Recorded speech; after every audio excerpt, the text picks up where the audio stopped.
मैं जरा लुबना जी माफ कीजिएगा, मैं आपके पास लास्ट में हैदराबाद की जरा एक दो खबर बताइए। और एक चीज जरा आपसे भी मैं समझूं, जेंजी ने एक बिल्कुल एक नया काम और किया। उनको जो मैं उसको भाषा भाषा बोलता था, तो मेरे एक साथी ने उसको करेक्ट किया कि नहीं वो भाषा नहीं, अब वो लिंगो है। और वो जो उनकी लिंगो है वो हमको और आपको अब उसको स्वीकार करना ही पड़ेगा। हम लोग पहले को लगता था कि इस तरह की भाषा कैसे बोल सकते हैं, लेकिन वो लिंगो है। और वो मोदी जी को एक सबकी सलाह है, उसमें बहुत से लोग ये सलाह मालूम नहीं दे रहे हैं, नहीं दे रहे हैं। मोदी जी को इंस्टाग्राम पे नहीं आना चाहिए। वो एक बॉल फेंकते हैं, उस पर कम से कम उनकी इतनी मिमिक्री होती है, उनकी इतनी फजीयत होती है। कोई मोदी जी को समझाने की हिम्मत नहीं कर पा रहा है कि जो 30 करोड़ आप कह रहे हैं ना कि मैंने जब इंस्टा पे कुछ पोस्ट किया तो 30 करोड़ से ज्यादा लोगों ने मेरे समर्थन में आ गए। मोदी जी, उसमें 99.99% लोग आपकी हंसी उड़ा रहे हैं, आपको गाली दे रहे हैं, आपके बारे में अभद्र भाषा का इस्तेमाल कर रहे हैं।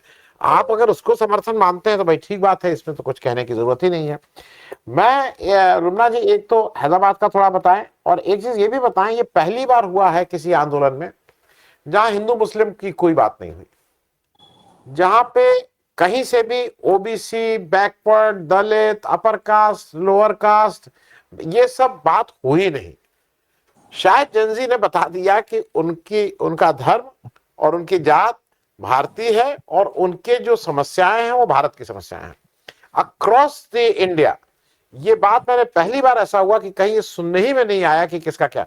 वो अलग बात है और वो बहुत वो है कि विभूति जी जिस बात विभूति राय साहब जिसको कह रहे हैं कि जुनैद जिसने सबसे ज्यादा वहां जाके पहले दिन से सेवा की थी, पहले दिन से घर से खाना लाके, पानी लाके, बच्चों की को देखभाल कर रहा था, उसको पुलिस उठा ले गई थी। और कल जब मैंने देखा तो वो रो रहा था उस पे। तो हम सब लोगों को उसके साथ भी खड़े होना है, उस पर एक अलग से हम लोग कुछ शो भी करने की कोशिश करेंगे जिसमें जुनैद को लाएं। लेकिन डॉक्टर लुबना, हैदराबाद की जरा खबर, और ये आंदोलन क्या मोदी जी फिर से एक बार बेवकूफ बनाने में कामयाब हो गए हैं कि जैसे किसान आंदोलन में बनाए थे, या इस बार उनका पीछा इतनी आसानी से नहीं छूटेगा? डॉक्टर लुबना। या हैदराबाद से सबको आदाब, सलाम। तो मैं तो यहाँ पर ये जो राहुल गांधी जो 2018 में ही जो एनटीए के बारे में बोले ट्वीट के जरिए इतनी ओपनली, और ये फ्यूचर में ये होने वाला है बोल के, वो ट्वीट मैं आपके जरिए, आपके माध्यम के जरिए सबको बताना चाह रही हूँ कि the exam leaks destroy the hopes and future of millions of students. ये उनकी 29 मार्च 2018 की ट्वीट है। The Congress always protected our institutions. This is the what happens when institutions are destroyed by the RSS BJP. And believe me when I say this is only the beginning.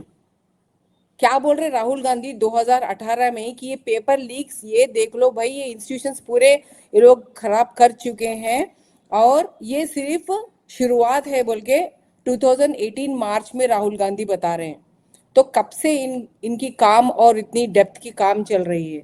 तो मैं तो ये बताऊंगी कि राहुल गांधी जो आज उठाए, आप दो प्रश्न के साथ शुरू करे थे ये चर्चा को, तो वो चर्चा जो आज लेटर लिखे राहुल गांधी जी, उस लेटर का थोड़ा बैकग्राउंड भी अपन देखेंगे।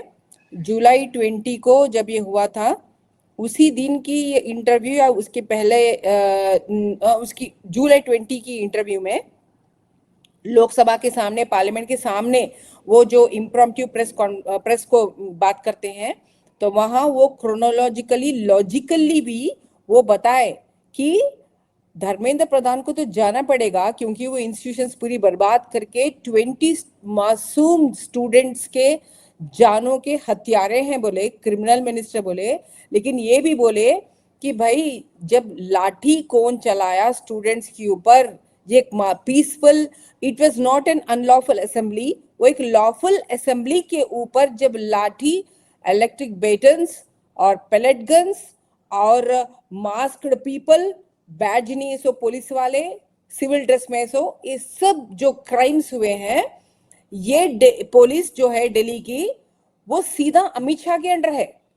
दिल्ली की police is not under state administration, वो सीधा अमित शाह के अंडर में। तो उस दिन प्रेस कॉन्फ्रेंस में ये बात बोले राहुल गांधी जी, तो कौन जवाबदारी है? And he said when the press asked obviously Amit Shah has to go बोले। और फिर फर्दर वहां नहीं रोक के क्या बोले, and Amit Shah works with whom and under whose instructions, so obviously the PM Modi has to go बोले।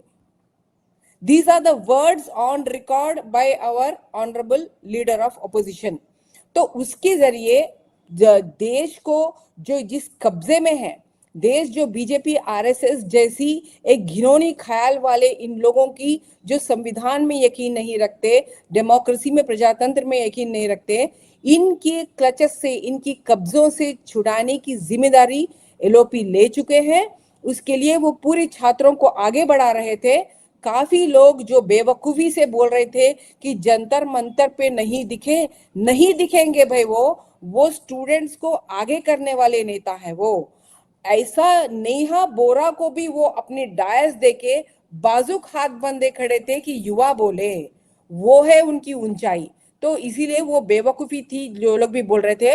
और इन दोनों जो सवाल खड़ा करे राहुल गांधी जी, ये जो मैं प्रेस कॉन्फ्रेंस की तरफ, अब इम्प्रॉम्प्टू प्रेस को जो एड्रेस करे ना, उसकी तरफ मैं क्यों इशारा दी कि ये पूरी स्ट्रेटेजिकली चल रही है। इंशाल्लाह इस देश को, ये आरएसएस और बीजेपी को, और एक बात राहुल गांधी जी ने यूज किए हैं जो अमित शाह यूज करते थे, उन्होंने बताया कि इस देश को आरएसएस और बीजेपी एक धीमक है बोले।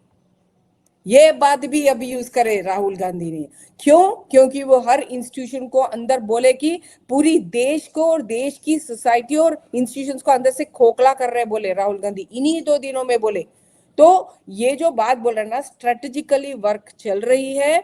अमित शाह ये सवालों से तो एस्केप ही नहीं हो सकते, क्योंकि जो वुमेन पे असॉल्ट हुआ, जो हमारे ऑनरेबल स्पीकर्स को पैनलिस्ट भी बता रहे थे, औरतों के ऊपर जो असॉल्ट हुआ, बहुत जेंडर ओरिएंटेड से टच भी कर रहे थे, उन लोगों की हर किसी के चेहरे कैमरे पे रिकॉर्ड में है।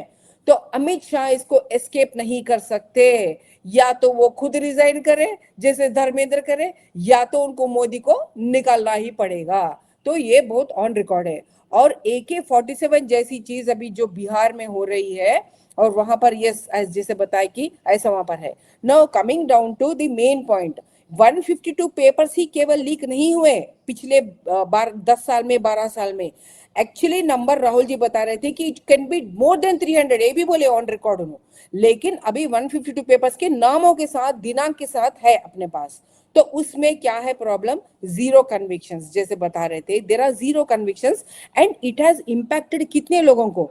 अराउंड 10 करोड़ बच्चों को, 8 करोड़ टू 10 करोड़ बच्चों को ये इम्पैक्ट हो चुकी है। तो ऐसी चीज पे अपनी रिएक्शंस क्या है? अपनी रिएक्शंस ये है कि हम धर्मेंद्र को निकालने के लिए या उसकी रिजिग्नेशन मंगवाने के लिए हम यहाँ पर बच्चों पे पैलेट गन्स चला रहे हैं और उनको बेफजूल उनको मार रहे हैं, और पूरी देश उसके ऊपर भड़काने पे उनकी जिंदगी और उनकी फ्यूचर के बारे में ख्याल भी नहीं था। तो ऐसे आदमी को निकाले, आखिर को उन्हें रिजिग्नेशन दिए, तो क्या करे भाई? वहां की जो सेक्रेटरी, एजुकेशन सेक्रेटरी आया, वो खुद पिछला एक करप्शन में फंसा हुआ है, कुकुम्बर के करप्शन में। और ये जो प्रहलाद जोशी आए, इनसे तो ऑलरेडी टक्कर हो चुकी है राहुल गांधी जी को, कि प्रेस कॉन्फ्रेंस में दखल उनको खींच रहे थे और वो नहीं आ रहे थे, और ये एकदम आरएसएस की सुपर मेंबर है। तो क्या एक्सपेक्टेशन रहेगा? तो ये बराबर सवाल है कि are we really going to get some solid changes? No, I don't trust that we get any solid changes, क्योंकि अभी अभी हम देखें कि पूरी इंडिया में जो केसेस है किसी पे नहीं होना चाहिए, ये था शर्त। लेकिन अभी हम देख रहे कि बिहार में इतने सारे लोग को डिटेन किया हुआ है, और ये जो जुनैद की प्रॉब्लम तो हम देख रहे कि उसकी पूरी फैमिली को डिटेन किया हुआ था। और ये भी सामने आ रहा है कि जिस तरीके से सीजेपी के लोग 5 स्टार में जो जश्न मना रहे थे, उस वक्त उनके दूसरे को स्टूडेंट्स कहाँ थे, वो कौन देखेगा? तो क्या ऐसी जश्न मनाने की सही भी हालत में है हम लोग? नहीं। वो जो डिटेन्ड है, वो जो मर चुके हैं स्टूडेंट्स और वो जो घायल हो चुके हैं, उन सब में हमको जश्न मनाने का वक्त ही नहीं है भाई, क्योंकि जिंदगियां बिगड़े बिखरे हुए हैं यहाँ पर, माँ बाप की जिंदगियां और बच्चों की जिंदगियां। जो जश्न किस बेसिस पे सीजेपी के जो चंद मुट्ठी भर के लीडर्स थे वो किस बेसिस पे मना रहे थे मुझे नहीं मालूम।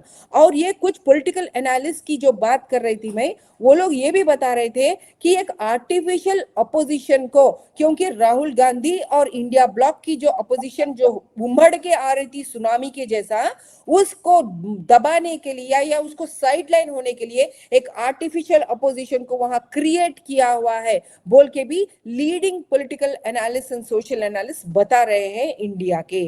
तो इन जी सभी के हालतों में आई थिंक राहुल गांधी जी को जो डिमांड है वो अमित शाह को मानना ही पड़ेगा, और जब वो मानेंगे तो सीधे साफ वो उस सीट में नहीं बैठ सकते।